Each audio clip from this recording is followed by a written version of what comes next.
Council of the County of Maui, regular meeting of September 21st, 2012 will reconvene. Members, thank you very much for that vote.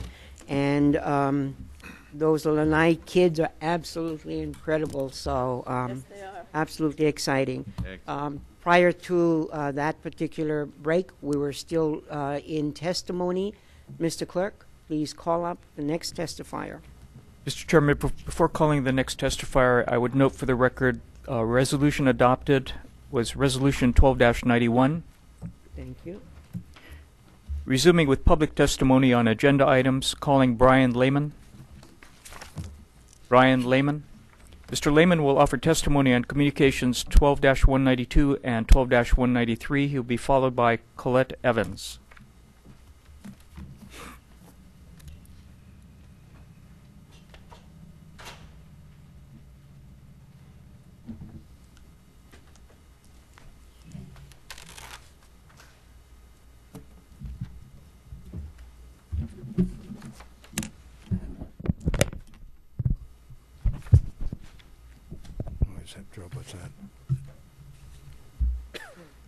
Good morning, Mr. Chairman, Good. council members. I'm Brian LEHMANN. I live here on Maui, and I support agenda items 12-192 and 193 without referral back to committee.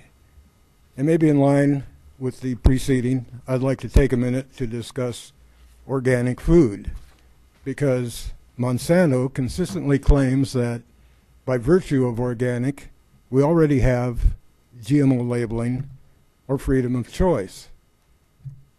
But while the standards do preclude GMOs from production and handling, they were never crafted to prevent environmental cross-contamination.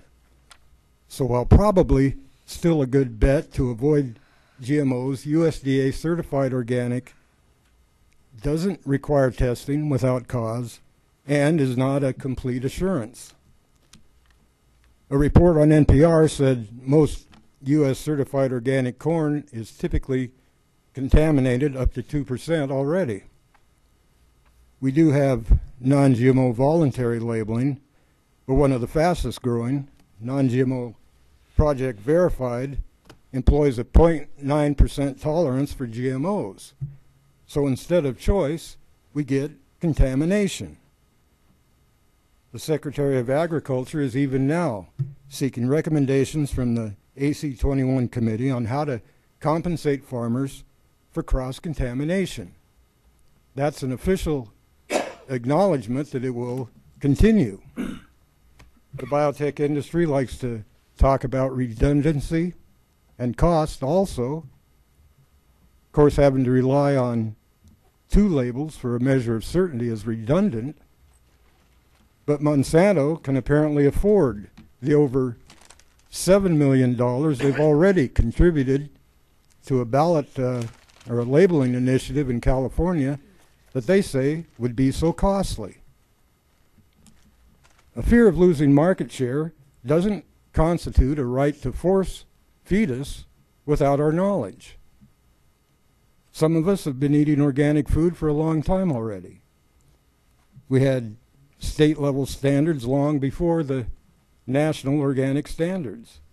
Just like anyone looking at their non-GMO shopping guide, I can't find GMO-free supplements anymore, at least not very easily. And so we're hearing that 100% GMO-free is unrealistic now.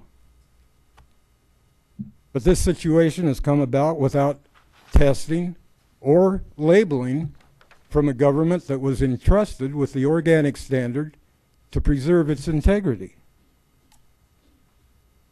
So we have a serious issue here, and we need labeling so that the food supply, at least, is market-driven.